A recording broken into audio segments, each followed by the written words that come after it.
Rupashree megastar তার সবাই কেমন আজকে বিজেপি ভারতীয় জনতা পার্টির সবাই উঠতে পড়া ভিড়। আমরা প্রথমেই মিঠুন দাকে এবং অর্জুন বিশ্বাস আছেন আমাদের লড়াকু নেতৃত্ব, আমরা আমাদের মালা দিয়ে স্বাগতম করব। আমাদের মন্ডল সভাপতি আছেন নিমাই সরকার, প্রকাশ মন্ডল এবং আমরা মিঠুন দা এবং অর্জুন দাকে স্বাগত করব। আমাদের রানীমা, আমাদের প্রার্থী, আপনারা সবাই ভোট দিয়ে জেতাবেন তো? বলুন রানীমাকে জেতাবেন তো?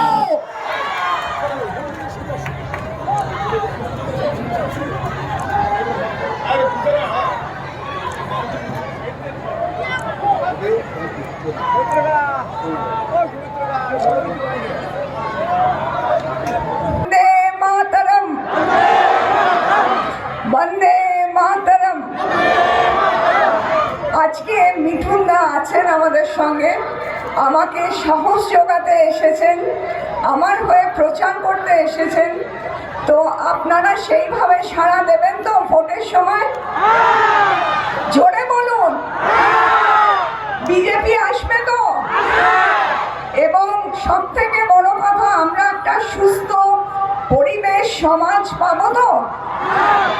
তাহলে সেখানে আপনারা দয়া করে আমাকে ভোট দিয়ে মোদিজির হাতটা শক্ত করবেন, তাহলেই বিজেপি এসে আপনাদের যেগুলো বঞ্চিত রাইটস সেইগুলো আপনারা ফিরে পাবেন। এবং পলাশিতে যখন আমি এসেছি তখন আমাকে এই কথাটা বলতেই হবে যে পলাশির যে সুগার মিল ওটা কিন্তু খোলার চেষ্টা হচ্ছে বা হবে, এবং সেই থেকে জীবিকা অর্জন হবে। মিঠুন দা চলে যাবেন, ওনার ফ্লাইট ধরতে হবে, আমি ওনাকে দিয়ে দিচ্ছি। জয় জয় শ্রীরাম। ধন্যবাদ জানাই ভারতীয় জনতা পার্টি। নমস্কার দাদা, ও দাদা সবাই দিকে আসুন। থ্যাংক ইউ, সবাইকে নমস্কার। না না না না, আমি শুনেছি ওখানে আসার সময় চশমাটা খুলুন। চশমা খুলছি না। চশমাটা কেন পরি জানেন? এই ওটার সময় এই এত এত ফুল নিয়ে দাঁড়িয়েছিল, সব দাম মারছে, আমার চোখ ফুলে গেছে। আমার চশমা আমি খুলছি না। চশমা পরে থাকলে অনেক কিছু জিনিসের সুবিধা হয়। আরে ইয়ার কি হয় না, খুলে ফেলে জিয়া কি হবে বল। আরে আমি জানি আমার চোখ দুটো খুব সুন্দর। মেয়েরা সব সময় বলে না চোখ দুটো কি সুন্দর। বলি মিথ্যা কথা বলবেন না। এইখানে আমি ছোট্ট করে শুনেছি বলে এখনো কি দেখতে মাইরি। এটা তো ফ্যাক্ট। হ্যাঁ, এমন একটা বাঙালি করে দিয়েছেন যে ভারতবর্ষে এখনো পৃথিবীতে এখনো লাপিয়ে লাপিয়ে বেড়ায়। যার জন্য আমি এসছি। আমি এনাদের মতো বক্তৃতা দেব না, আমি বলবো না কে কি দুর্নীতি হয়েছে কি হয়েছে, সব শুনেছেন, সেগুলো শুনে করে লাভ নেই। এরা কি বলে সেইটা তার জবাব দিচ্ছি। এরা কি বলে কে 100 দিনের এরা টাকা দিচ্ছে না। এই টাকাটা কি বিজেপির? টাকা দিচ্ছে না, টাকাটা কি বিজেপির? টাকাটা ট্যাক্স পেয়ারের টাকা, আপনার আমার ট্যাক্সের টাকা, সেটাই মানুষকে দেওয়া হয়। তো বিজেপির টাকা করতে গেল নাম্বার 1। নাম্বার 2, কতদিন ধরে বলা হচ্ছে যে আপনাদের যে 100 দিনের টাকা দেওয়া হয়েছে তার হিসেব দিন, কিন্তু হিসেব কেউ দিচ্ছে না। এই হিসেবটা কে দেখে? বিজেপি না, ক্যাগ, CAG, ক্যাগ বলে একটা সংস্থা আছে। তাদের কাজই হলো সমস্ত সমস্ত সমস্ত যত রাজ্য আছে তার হিসেব দেখা। শুধু পশ্চিমবঙ্গের হিসেব নয়, সমস্ত রাজ্যের হিসেব এই ক্যাগ দেখে। তারা অডিট করে, অডিট করার পর ওরা লিখে দিয়েছে কে পশ্চিমবঙ্গ হিসেব দেয়নি, এদের টাকা দেবেন না। তো এইটা বলছেন না কেন? যদি সত্যি করে পয়সার আপনাদের হিসেব আছে তো একটা কাজ করুন, যেরকম চিৎকার করে লোককে বলেন কেন 100 দিনের টাকা দিচ্ছে না, একটা প্রেস কনফারেন্স করে ওই অত চিৎকার করেই বলুন এই দেখুন এই হিসাব দিচ্ছি, তারপরেও টাকা দিচ্ছি। পক্ষ থেকে আমাদের মঞ্চ ভূমিষ্ঠ আমাদের মণ্ডল সভাপতি, জেলার নেতৃত্ব এবং ভারতীয় জনতা পার্টির সকল স্তরের কার্যকর্তা।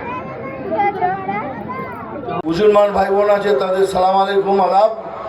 আপনাদের বলা হয় না মুসলমানরা আমাদের ভোট ব্যাংক না, এদের ভোট ব্যাংক হলো কারাপশন, দুর্নীতি। দেখুন আপনি কেউ কেউ ডাইরেক্ট দুর্নীতি করে, আর যদি আপনার কোনো বন্ধু বান্ধব থাকে, আমি বলছি না সবাই, 90% এরা দুর্নীতি করে। আপনি খুঁজে দেখুন, দেখবেন সে কারো না কারোর সাথে যুক্ত, সে দুর্নীতি করছে। এদের ভোট দেওয়ার জন্য কেউ নেই, সভ্য সমাজ এদের ভোট দেবে না। এবার সেই প্রসেসটা কি? আচ্ছা আপনারা হ্যাঁ কিংবা না বলুন, আপনাদের প্রশ্ন করছি, কে বিজেপি দুর্নীতিগ্রস্ত পার্টি? না। এরা কি গরু চুরি করে, কয়লা চুরি করে, বিদ্যুৎ চুরি করে, রেশন চুরি করে? সেই পার্টি, সেই পরিষ্কার পার্টি আমাদের অমৃতাদিকে সিলেক্ট করেছেন। গরু চুরি করে, হ্যাঁ, কয়লা চুরি করে, হ্যাঁ, বিদ্যুৎ চুরি করে, রেশন চুরি করে, তারা সিলেক্ট করেছেন একজনকে। এবার আপনাদের কর্তব্য, ভোট দেওয়ার আগে চোখ বুঝে 1 মিনিট ভাবুন, একটা স্বচ্ছ সৎ তাকে ভোট করবেন, একটা দুর্নীতিগ্রস্ত পার্টিকে তাকে আবার জিতিয়ে এনে পশ্চিমবঙ্গের ভাগ্য আরো খারাপ করবেন। এমন একজন ক্যান্ডিডেট আমার বলতে, আমি কাউকে প্রাইভেটলি কাউকে অ্যাটাক করি না, আপনাদের বলছি, আমাদের সবার বাড়িতে মন্দির আছে, আছে কি না? আছে। ছোট আপনারা জানেন 13 তারিখ আমাদের নির্বাচন, সময় খুব কম। এরই মধ্যে আমাদের এই সভামঞ্চে উপস্থিত হচ্ছেন আমাদের রানীমার সমর্থনে আমাদের মিঠুন চক্রবর্তী মহাশয়। তার সবটাই কেন্দ্র সরকার দিচ্ছেন। ঘর, জল, সুন্দর স্বাস্থ্য, সুন্দর শিক্ষা, চাকরি, রাস্তাঘাট সবটাই কেন্দ্র সরকার দিচ্ছে। মাথার ওপর ছাদ দিয়েছেন মায়েদের, গরিব মানুষদের ঝড় জল বৃষ্টি সব কিছু থেকে তারা যেন সুস্থ মতন বাঁচতে পারে, রাতে একটু ঘুমাতে পারে। খেয়ে ফেলছে কে টিএমসি সরকার, সেটা আলাদা বিষয়। একটা মানুষের প্রয়োজন তার ঘরে শৌচালয়, কেন্দ্র সরকার দিচ্ছেন সেটা। খেয়ে ফেলেছেন সেটা আলাদা বিষয়, ফেলেছেন সেটা আলাদা একটা পার্ট, আলাদা একটা রুচি।